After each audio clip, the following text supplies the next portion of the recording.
Bah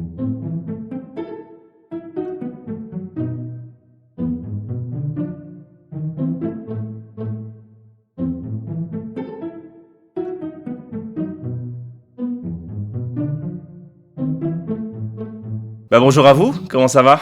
Très bien, bonjour. Bonjour, ça va bien.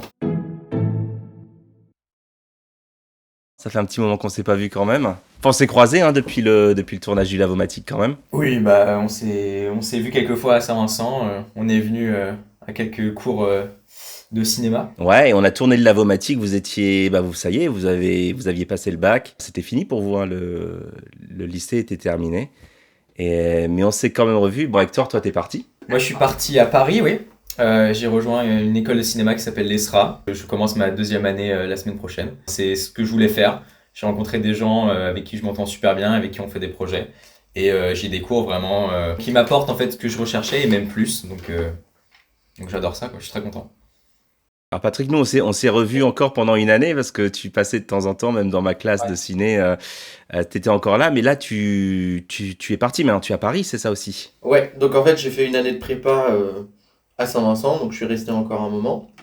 Mais au final, comme je voulais pas faire d'école de commerce, je préférais me concentrer sur ce que je veux vraiment faire, c'est-à-dire du cinéma comme Hector. Et donc là je pars à Panthéon-Sorbonne pour une double licence cinéma et gestion, éco-gestion.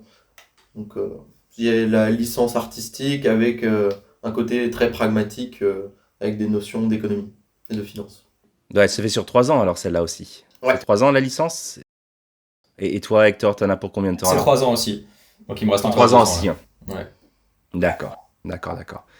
Ah non, mais c'est vrai que là, le Lavomatique, bon, ça s'est pas fait non plus n'importe comment. On se connaît quand même depuis un petit moment, hein. Vous étiez, toi, Hector, en 4e, Ouais. en collège, et puis Ouais. Patrick, toi, en 3e. Ouais. Et c'est vrai qu'après, on s'est pas recroisés vraiment au lycée. On n'était pas, Dans j'étais les pas votre couloirs. professeur du tout. On était venu une Voilà, fois pour te demander des conseils d'ailleurs. Et j'ai encore des notes que j'ai écrites dans un petit carnet. Et ouais, et je me rappelle, on s'était rencontrés, bah ouais, ça date, vous parliez déjà d'aller étudier le cinéma. Ouais. Ouais, on parlait déjà de ça. Bah ouais, après, moi, à savoir, c'est ce que j'ai fait, hein, dans les années, début des années 2000, 2003. D'ailleurs, ouais, de 2003 à 2008, j'ai étudié le cinéma. Et c'est une super expérience, j'ai adoré ça. Et c'est vrai qu'en voyant votre passion aussi, même depuis le collège, parce qu'on avait déjà fait un festival de films, on avait organisé un petit truc, vous aviez fait des films. My father is alcoholic and he's in jail. So I must work for the Germans to free him. Bah, Lost Stars, c'était dans ma classe, j'ai gardé une copie Eh de oui. ça aussi, c'était C'était un hyper film assez impressionnant. sérieux, assez sympa. J'ai toujours le comment ça s'appelle? C'était le diplôme. On avait gagné un petit Oscar avec. Ah ouais, vous avez gagné. I don't understand because the book says the plant should be here. Up there! Look! The plant is there! Ectobia, je l'ai vu pour la première fois récemment, parce que je l'avais jamais vu. This bill will be distributed in each country's embassy. It will be given to women and children first for free. Ectobia, oui. Ouais, c'était catastrophique. Oh, ça- C'était la première fois qu'il y avait un projet qui était montré dans un amphithéâtre et c'était vraiment De la visibilité. ouais, c'était ancré en fait cette envie de faire ça tout le temps quoi. Et c'était le premier pas en fait. C'est super sympa de garder ces souvenirs, de revoir ces films-là comme ça, maintenant, en fait, quelques années plus tard. C'est des souvenirs. Ce qui est bien avec le cinéma, moi j'ai toujours trouvé, c'est que quand tu fais quelque chose, en fait, c'est quelque chose que tu gardes. Parce qu'il y a des choses que tu peux écrire, bon ok, tu les gardes aussi, mais c'est pas la même chose. Moi je trouve que redéterrer ces souvenirs-là et te rappeler certains souvenirs, bah, c'est des choses qui marquent en fait. Et quand tu es passionné du cinéma aussi, dès que tu y repenses, en fait, tout est magique en fait. Tout devient magique. Moi je me rappelle, je devais peut-être avoir 8-9 ans, je prenais le caméscope de mes parents et j'allais tourner des films avec des vers de terre et tout ce que je pouvais trouver. Je m'imaginais des histoires comme ça. Ça a toujours été comme ça, on en a fait pas mal. J'ai retrouvé un film que j'avais tourné, je devais avoir quel âge, peut-être 15-16 ans là, avec des copains. Et je l'ai retrouvé, je vais vous la sortir là, vous allez voir. Attends, je vais me lever, je vais vous montrer ça. Donc ça c'était la cassette, alors regarde Ouais, ça, la ça VHS. c'était mon deuxième film que j'avais tourné, ça s'appelait Green Blood 2. Alors j'étais un grand fan des X-Files, vous connaissez ça, les X-Files, ouais? Agent Mulder, I'm Dana Scully. I've been assigned to work with you. Et donc nous, on s'écrivait des petits films et puis forcément, on devait monter ça en VHS à ce moment-là. Mais tu vois, ça à quel âge ça a bien 24 ans, 25 ans. C'est toujours là.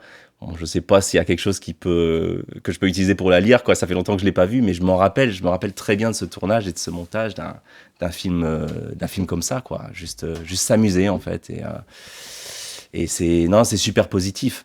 Et donc le Lavomatic, je pense que ce qui était intéressant, et je voulais vous remercier en tout cas tous les deux, c'est de retrouver quelqu'un qui a une passion similaire à la mienne, identique. C'est très rare en fait, c'est très rare, peu importe, hein, ça aurait pu être, bon, vous étiez des anciens élèves, mais bon voilà, c'est parce qu'on a trouvé ça comme ça s'est fait comme ça. Mon dernier film remontait à 2008, dernier court-métrage 2008.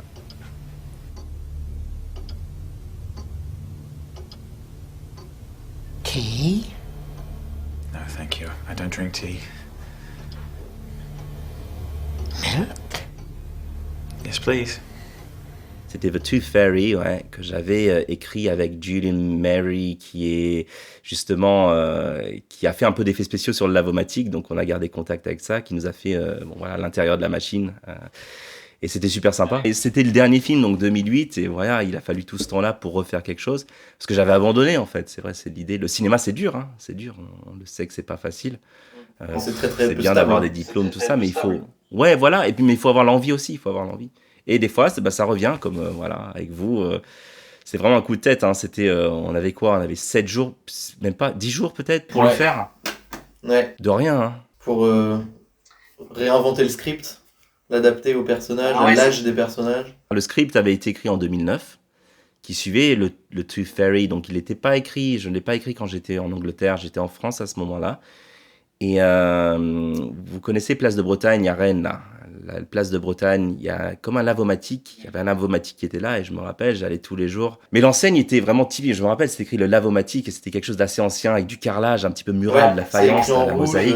Je sais pas si c'était police. Ouais, voilà, c'est celle-là. Et ça m'a vraiment fait quelque chose, un peu cette ambiance années 80. Et quand j'allais dedans, je me rappelle, on faisait notre lessive. Et on rencontre tellement de monde dans un Lavomatic. Je me rappelle toujours, on rentrait, on rencontrait du monde, on voyait certaines personnes d'une semaine à l'autre. Je me rappelle d'une chose en particulier qui m'avait marqué, donc une des raisons pour laquelle j'ai écrit le Lavomatic. C'est quelqu'un qui était rentré et qui venait de se bagarrer avec quelqu'un d'autre dehors, je pense. Il est rentré comme ça en panique. Et en fait, il voulait laver son manteau. Je sais pas pourquoi, mais il était hystérique, hein, il voulait vraiment laver son manteau. Donc il m'a demandé de lui prêter une pièce. Il n'y avait pas l'argent pour mettre dedans. Bon, j'avais un petit peu peur, on va pas se mentir. Je lui ai fait ça, voilà, il a lavé son manteau et il s'est fait arrêter dans la foulée par la police qui est arrivée. Ils ont débarqué dans le Lavomatic, ils l'ont sorti et je l'ai plus revu, quoi, le gars. Et j'ai trouvé ça génial en fait, dans le sens où je me suis dit, mais il arrive enfin, c'est un peu comme quand on prend le bus en fait. On voit des gens, on peut imaginer leur vie, on les voit tous les jours ou pas. On se croise dans ces endroits-là. Et le Lavomatic, c'est vraiment spécial parce qu'on met ses vêtements à laver. Et il n'y a rien d'autre à faire qu'attendre, en fait. Et on attend. Ça prend 1 heure, Et donc, le script vient de là, en fait. Il vient de cette expérience-là.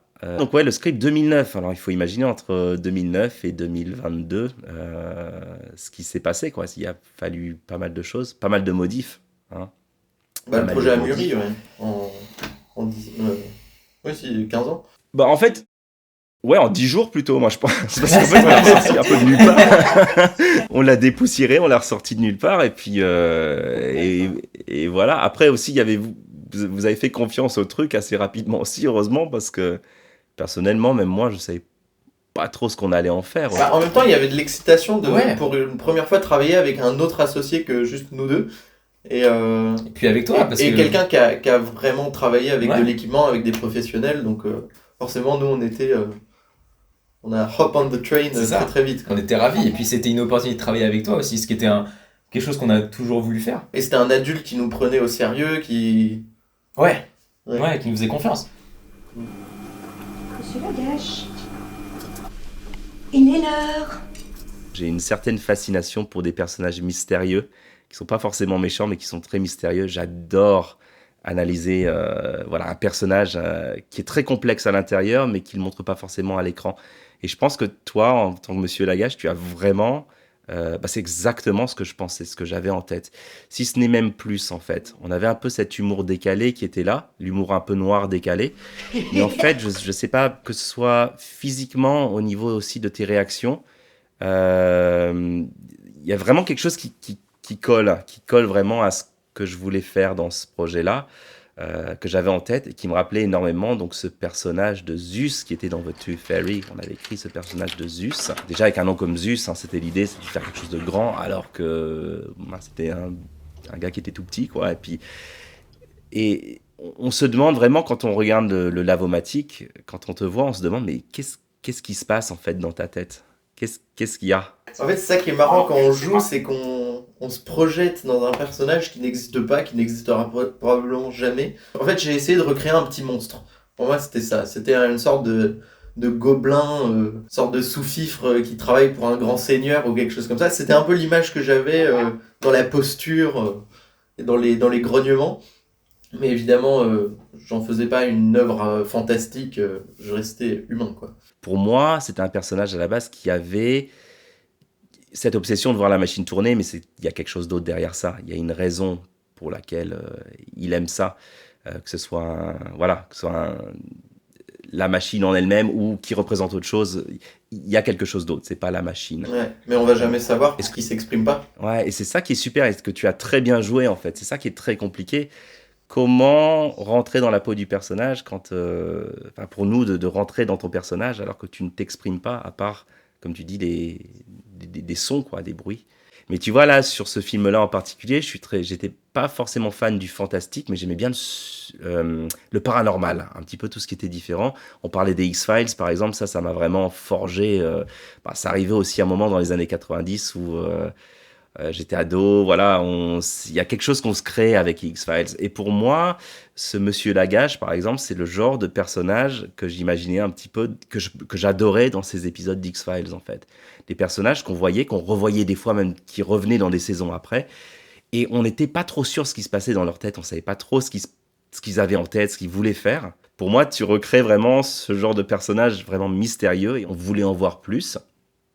Surtout qu'au niveau de la technique, en fait, parce qu'on peut passer à ça aussi, ça a été un tournage hyper compliqué. Et ça, je pense qu'il faut le souligner, il faut en parler. En fait, on avait fait des repérages et on avait posé quelques plans, mais on n'avait pas fait de storyboard, on n'avait pas fait un découpage, en fait.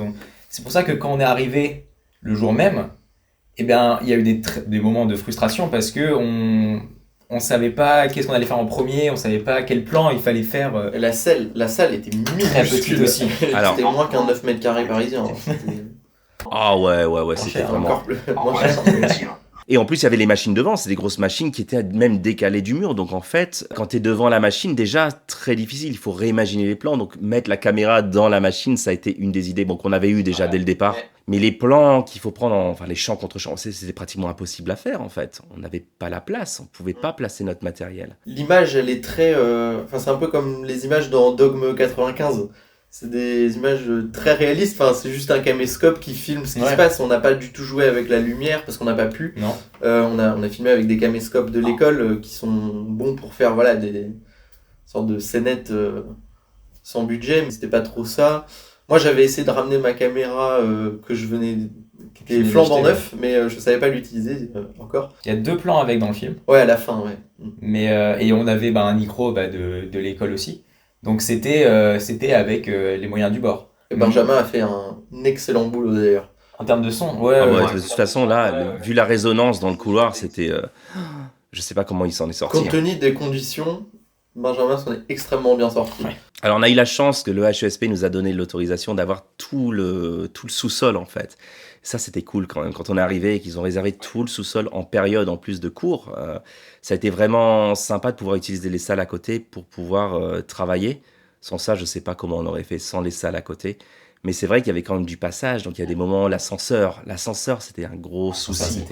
On l'entend, l'ascenseur qui monte, voilà, c'est difficile de bloquer. Les personnes qui viennent laver leur linge et qui se rendent compte que c'est fermé, donc il faut voilà, la personne au téléphone hein, qui a eu tous ces soucis. Et puis la limite de l'agent est de savoir qu'on est là que pour une journée en fait, voilà. Même si on commence tôt. C'est ça, on a eu beaucoup de problèmes, mais aussi beaucoup de chance. C'est-à-dire qu'on n'avait qu'un seul jour pour tourner. On s'était décidé que Ouais. ce serait ce jour-là, je pense 3 jours avant. Le script n'était pas tout à fait terminé, on savait pas si les acteurs pouvaient venir. Bah, il y avait un problème, c'était Benjamin Leblay qui joue Marco. Mm. On ne savait même pas le jour même Oui. s'il allait venir. Alors, Parce qu'il y il, a eu un truc il avait de Covid. prévenu qu'il était libre, mais après il est arrivé en retard parce que... Parce qu'il y a eu question de Covid. quoi. Ah oui, voilà, ça, il devait faire un test Covid. C'était en plein Covid tout ça. Et ça, il faut se le rappeler aussi, c'est qu'on était en plein Covid. Et après les confinements, bien sûr. Mais on était quand même dans une phase où il y avait le Covid et qu'on ne pouvait pas faire n'importe quoi non plus. Et donc, on a eu ce souci-là, hein, ce souci avec Benjamin qui, malheureusement, il devait faire un test. Donc, heureusement, il est négatif. Il arrive l'après-midi.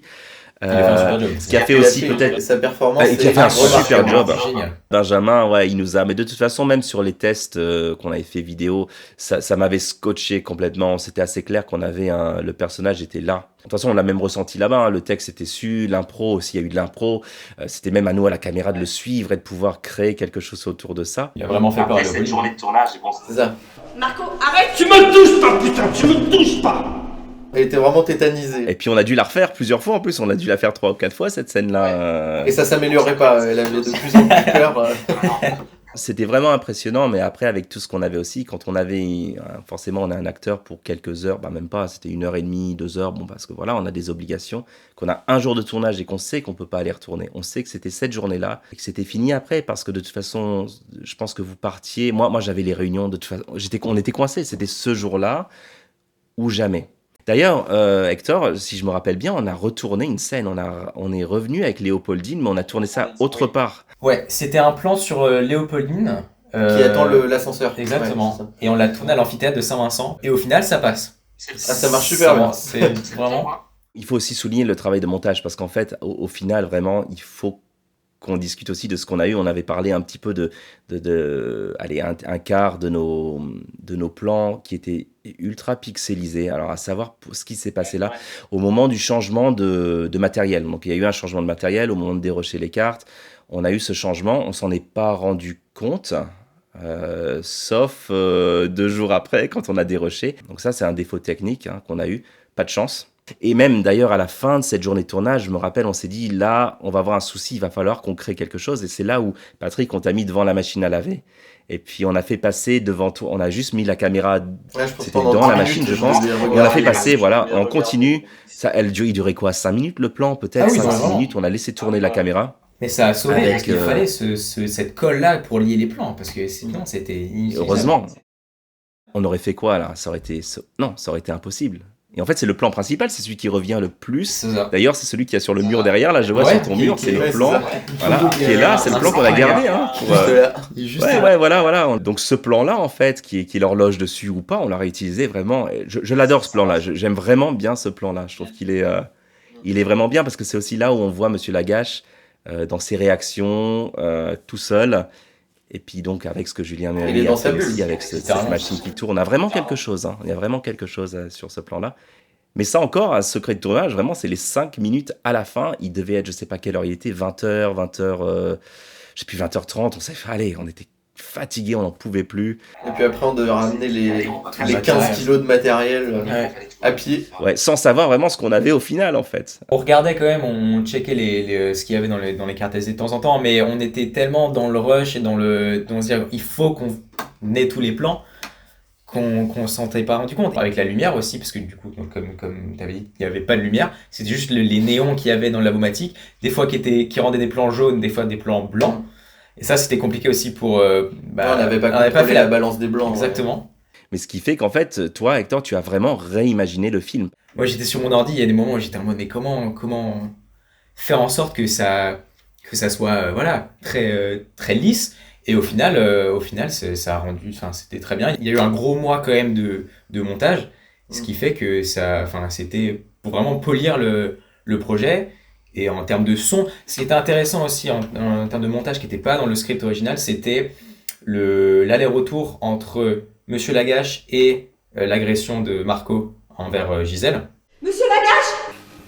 Monsieur Lagache, au secours! J'appelle les polices! Ça, c'était intéressant aussi. C'était pour donner de plus en plus un momentum en fait du suspense et en utilisant le son qui qui était, enfin voilà, de Monsieur Lagache qui est dans sa bulle, qui entendait mais de très loin les cris de Gisèle et les cris aussi de Marco. Et ça, je trouve que ça donnait vraiment ça rendait la scène beaucoup plus intense. Et après, le silence total. Elle est très très bien montée cette scène, ça. Ah, c'est gentil, merci. Mais le silence total, ouais, quand Gisèle tombe, quoi. Ça, c'était un défaut, c'était dans mon écriture de scénario. D'ailleurs, c'était un défaut, ça allait beaucoup trop vite. Donc, on a repensé le script de 2009-2023 et qu'on a refait ça en 10 jours. Tout ça, ça a été changé déjà parce qu'il n'y avait pas vraiment ça allait trop vite, tout allait beaucoup trop vite. D'ailleurs, grâce à ton montage, ça va moins vite. Mais quand j'avais fait lire le scénario à Laurent Vinas-Raymond, qui m'a énormément aidé, qui est réalisateur, qui m'a envoyé un message et qui m'a dit « Mais ça va trop vite, je me rappelle, on ne comprend pas, il arrive... Et il avait raison, il avait complètement raison. Parce que c'est vrai, il y avait ce gars qui arrive d'un coup, qui explose. On le ressent encore maintenant, c'est vrai que c'est un souci au niveau du scénario. J'aurais dû l'écrire vraiment différemment, ça c'est sûr. Mais la façon dont tu l'as monté, en fait, ça sauve un petit peu cette problématique, ce problème qui était pratiquement inutilisable, en fait. Pourquoi est-ce que le gars arrive comme ça ? D'où la raison pour laquelle il fallait aussi refilmer en septembre, autre part, Madame Estia, parce que ça allait trop vite, on n'avait rien à couper, là, c'était dur. Ouais, ça, il y avait un peu un silence avant la tempête, dans l'attente de l'ascenseur. Exactement. Où il y a le climax, en fait, qui arrive quand les portes s'ouvrent.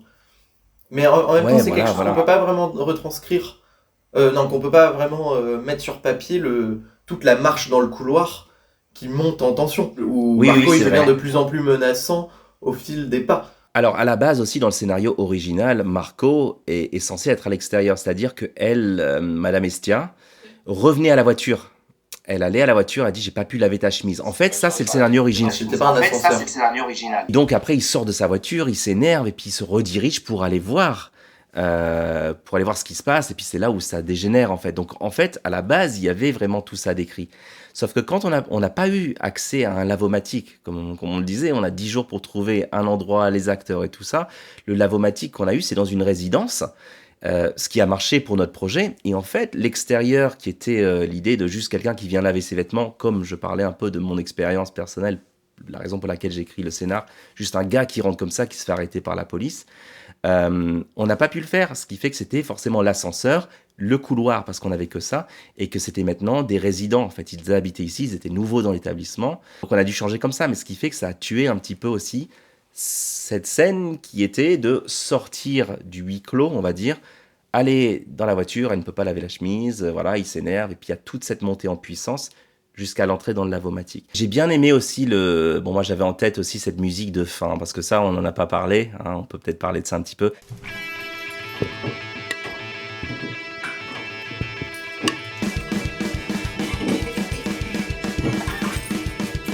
C'est un groupe que je suis depuis tout le temps, en fait, qui m'a un peu créé, voilà, qui m'a donné beaucoup d'idées. Et j'ai trouvé leur réaction super sympa, parce que quand on a demandé à avoir les droits, donc il y avait Stéphane de Kicking Records qui a tout de suite voulu savoir un petit peu plus au niveau du projet. On a le chanteur de Uncommon Men from Mars, Ed aussi, qui a participé à ça. Donc on est passé par les réseaux sociaux, c'est pas facile, ou par Kicking Records, envoyer des messages, des emails. Et en fait, ils ont été très, très réactifs. Et je trouve ça super, en fait, dans ces conditions-là, aussi donner les droits. Vous pouvez utiliser cette chanson-là. Et après aussi, donc, de le publier sur leur compte, d'utiliser le lavomatique un petit peu sur leurs réseaux sociaux. Sinon, est-ce que vous avez reçu des critiques, peut-être ? Parce que moi, j'ai eu pas mal de critiques, qu'ils soient positives ou négatives. De toute façon, c'est ce qui nous fait avancer pour les futurs projets. Je ne sais pas pour vous, mais j'ai entendu pas mal. Oh, c'est le pilote, c'est un premier épisode d'une série que vous tournez pour le lavomatique. Ouais. J'ai entendu ça, alors que ça n'était pas le cas. Peut-être parce qu'il était peut-être trop court, je ne sais pas. Peut-être que c'est pas forcément une bonne chose, je pense, d'entendre ça tout le temps, que c'est que peut-être il manquait quelque chose, on voulait en voir plus. Mais ça donne aussi cet élément de mystère, qu'est-ce qui va se passer après ? Et si on n'a pas cette réponse-là, c'est que ça aussi, je pense, marchait dans ce sens-là, en fait. Les gens se disent, ouais, mais moi, je veux voir le reste. Ouais, mais je sais pas pour vous.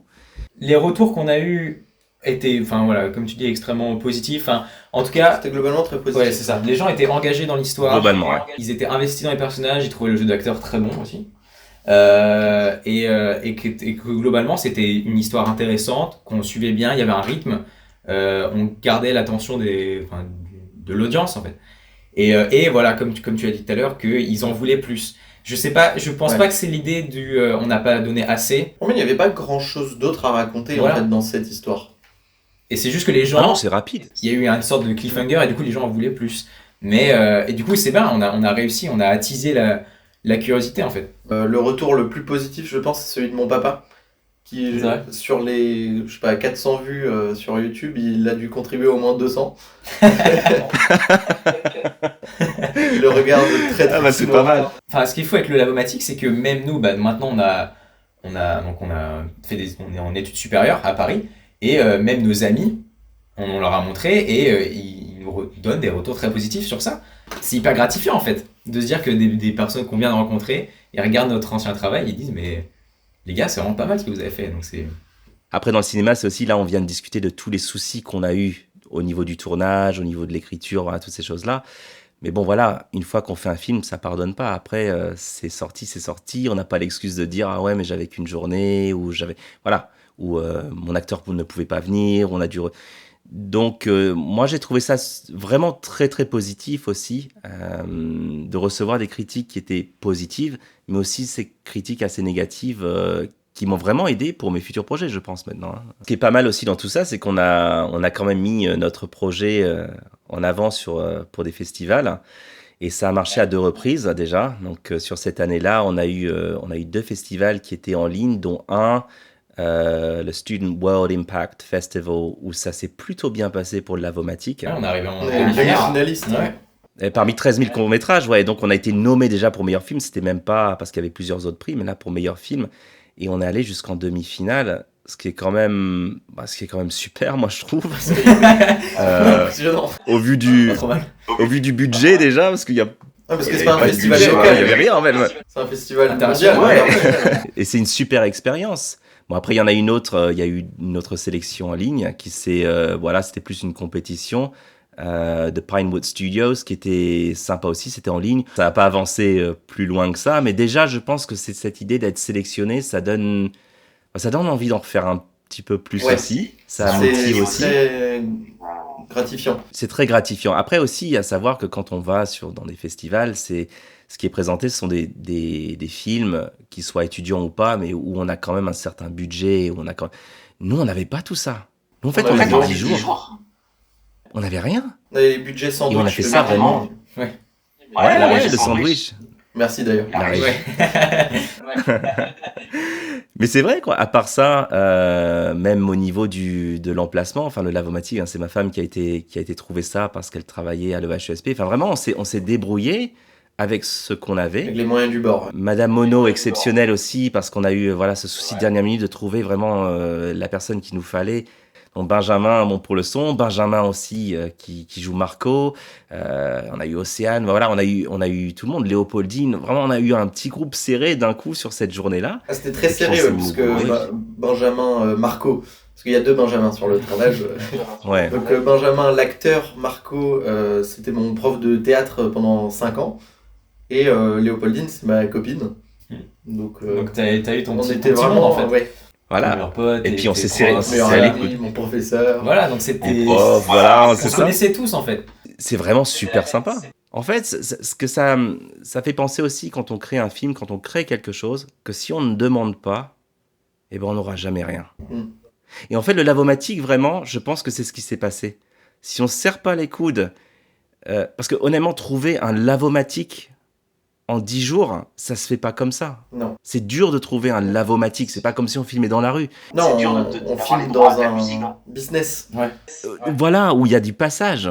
Ce qu'on aurait pu, mais ça aurait été l'enfer de tourner avec du passage, avec des machines en route. Parce qu'on peut pas avoir les machines en route pendant qu'on tourne. Ça fait trop de bruit. Et je pense que c'est une belle leçon aussi, pour moi en tout cas, de me rappeler qu'en fait, si on demande, si on essaye, si on est sympa, si on parle aux gens, au final, voilà, c'est comme ça. Mais la pire chose qui puisse arriver, c'est que ça fonctionne pas. Ouais. Qu'ils disent non. Voilà. Voilà. Et tu recherches, après tu continues tant que t'as un oui, quoi. Faut pas abandonner. Et moi, sérieusement, je vais être honnête, 2 jours avant, j'ai failli tirer la prise et dire non, on va pas le faire, c'est pas possible, quoi. Et c'est grâce à vous, je me rappelle, vous m'avez dit aussi, si, on va le faire, on va le faire, ce film. Et au final, merci en tout cas. Merci à toi surtout. Merci de nous avoir inclus sur le projet, d'avoir fait confiance à des jeunes de 17 ans. Ouais, ça aussi, 17 ans, c'était compliqué un peu pour les droits, tout ça. On aurait c'est parlé de vrai. ça aussi. mais voilà. Non, mais un grand merci à vous en tout cas. Et d'ailleurs, regardez, 1 an après, un grand merci. On se met ensemble pour discuter un petit podcast sur l'Avomatic sur cette année, discuter du projet.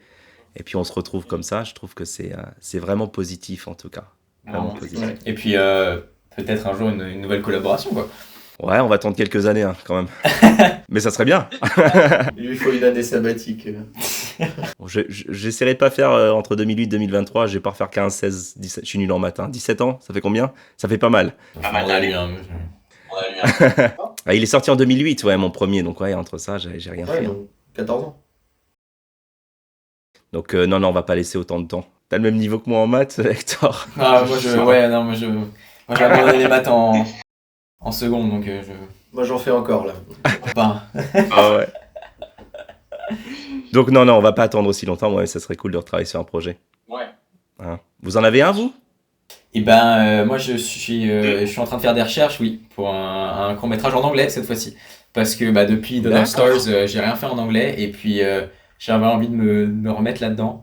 Et je suis en train de faire des recherches assez extensives. Donc on verra ce que ça donne, mais j'ai hâte. Et toi, Patrick, est-ce que tu as des projets Alors moi j'ai pas de projet à proprement parler, mais par contre là depuis longtemps j'ai pas eu une période d'ébullition créative aussi forte que en ce moment. Là j'ai vraiment plein d'idées qui partent dans tous les sens, et donc j'espère que ça va aboutir à quelque chose, surtout qu'avec ma nouvelle licence je suis dans l'émulation en fait.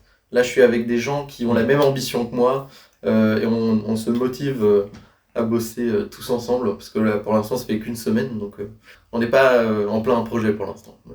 Ça arrive. Ah ouais. Il y a du lourd qui arrive. En tout cas, merci beaucoup, c'était super sympa. Merci et je à pense toi. de se retrouver 1 an après, mais bon, je pense que ça va être aussi sympa pour que les gens puissent comprendre aussi l'histoire derrière le Lavomatic. Exactement. Allez, à bientôt. Bah oui, À on bientôt. se tient au courant de toute manière de nos projets. On va se recroiser. Bien sûr. Bien sûr. On va se recroiser.